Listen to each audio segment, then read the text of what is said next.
हम क्या वो दिन भूल गए जब एयरपोर्ट पर जरा जरा सी बातों के लिए मुख्यमंत्री हटा दिए जाते थे।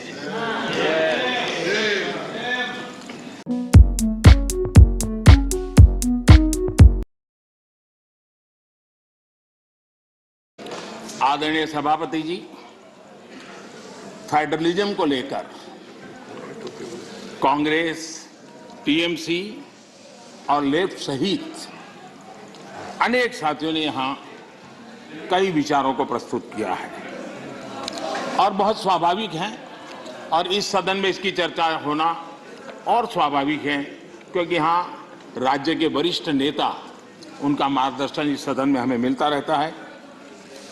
लेकिन जब ये बात करते हैं तब मैं आज सबसे आग्रह करूंगा कि हम फेडरलिज्म के संबंध में हमारे जो कुछ भी विचार हैं, कभी बाबा साहब आम्बेडकर को जरूर पढ़ें, बाबा साहब आम्बेडकर की बातों का स्मरण करें। बाबा साहब आम्बेडकर जी ने जो संविधान सभा में कहा था उसी को मैं कोट कर रहा हूं, और बाबा साहब आम्बेडकर ने कहा था, ये फेडरेशन एक यूनियन है क्योंकि यह अटूट है।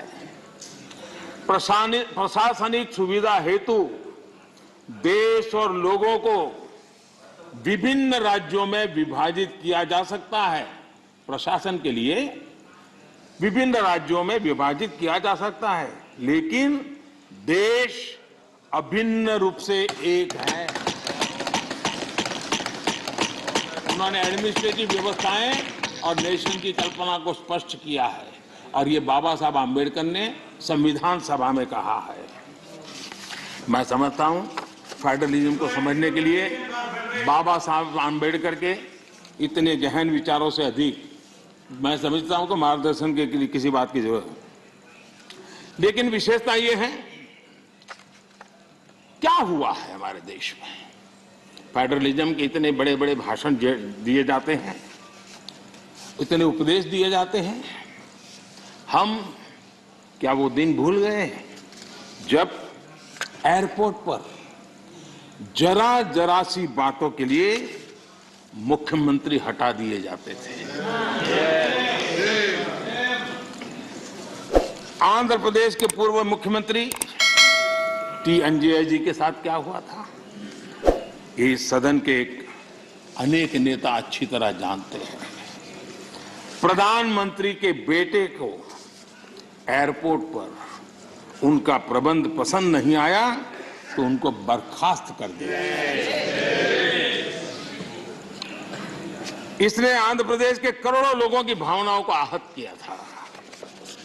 इसी प्रकार कर्नाटका के लोकप्रिय मुख्यमंत्री वीरेंद्र पाटिल जी को भी अपमानित करके पद से हटाया गया था, वो तब जब वो बीमार थे।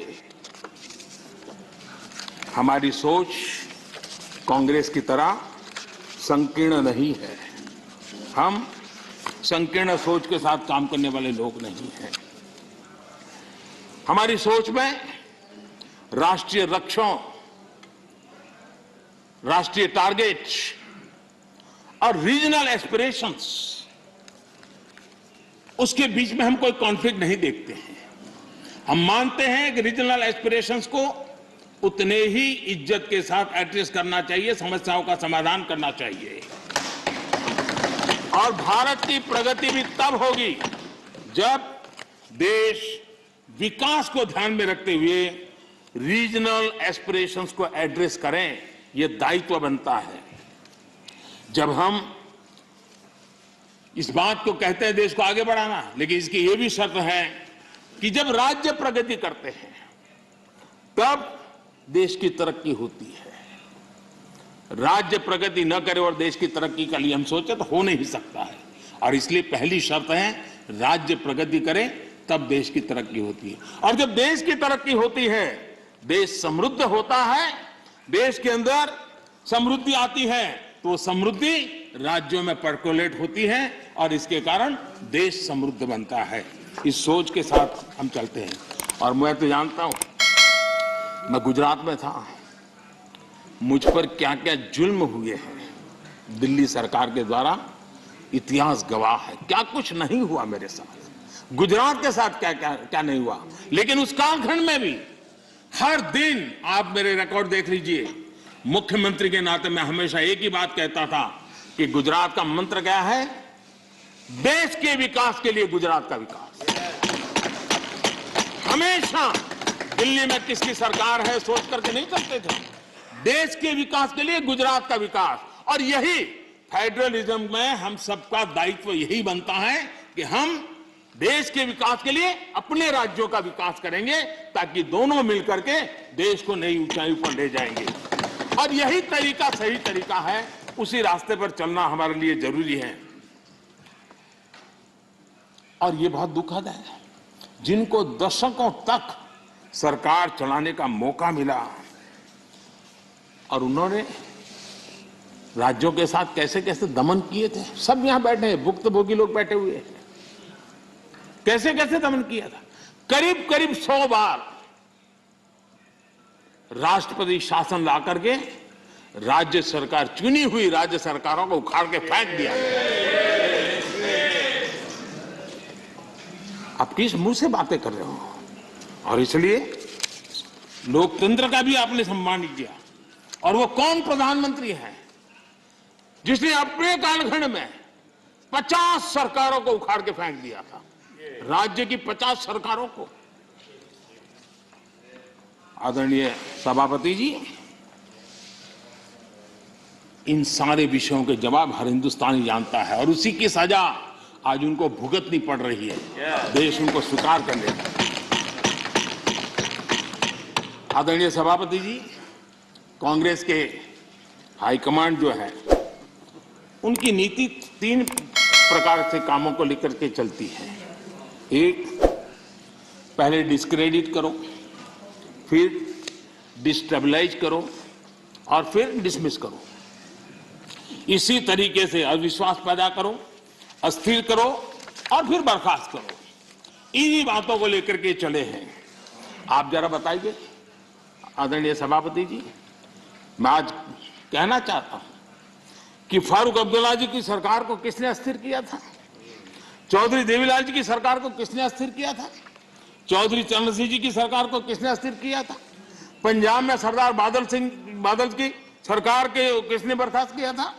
महाराष्ट्र में बाला साहब ठाकरे को बदनाम करने के लिए किसने डरते टिक्स का उपयोग किया था? कर्नाटका में रामकृष्ण हेगड़े और एसआर बोम्बई की सरकार को किसने गिराया था? 50 के दशक में केरला की चुनी हुई कम्युनिस्ट सरकार को किसने गिराया था? उस कालखंड में 50 साल पहले तमिलनाडु में इमरजेंसी के दौरान करुणानिधि जी की सरकार को किसने गिराया था?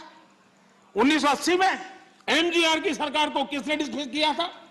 आंध्र प्रदेश में किसने एनटीआर की सरकार को अस्थिर करने की कोशिश की थी, और वो भी जब वो बीमार थे? वो कौन सा दल है जिसने मुलायम सिंह जी यादव जी को सिर्फ इसलिए तंग किया था क्योंकि मुलायम सिंह जी केंद्र की बातों के साथ सहमत नहीं होते थे? कांग्रेस ने अपने नेताओं तक नहीं छोड़ा है। आंध्र प्रदेश में कांग्रेस सरकार अहम भूमिका निभाई, उसके साथ क्या किया? जिस केंद्र ने यहां सत्ता में बैठने के लिए उनको मौका दिया था, उनके साथ क्या किया? उन्होंने बहुत शर्मनाक तरीके से आंध्र प्रदेश का विभाजन किया। माइक बंद कर दिए गए, मिर्ची स्प्रे की गई, कोई डिस्कशन नहीं हुई। क्या यह तरीका ठीक था? क्या यह लोकतंत्र था? क्या अटल जी की सरकार ने भी 3 राज्य बनाए थे। राज्य बनाना हमने विरोध नहीं किया है, लेकिन तरीका क्या था? अटल जी ने 3 राज्य बनाए थे, छत्तीसगढ़, झारखंड, उत्तराखंड, लेकिन कोई तूफान नहीं आया। शांति से सारा निर्णय हुआ, सबने मिल बैठ करके निर्णय किया। आंध्र तेलंगाना के भी हो सकता था, हम तेलंगाना के विरोधी नहीं है, साथ मिलकर के किया जा सकता है। लेकिन आपका अहंकार, सत्ता का नशा, उसने देश के अंदर इस कटुता पैदा की। और आज भी तेलंगाना और आंध्र के बीच में वो कटुता के बीच तेलंगाना का भी नुकसान कर रहे हैं, आंध्र का भी नुकसान कर रहे हैं, और आपको कोई राजनीतिक फायदा नहीं हो रहा है।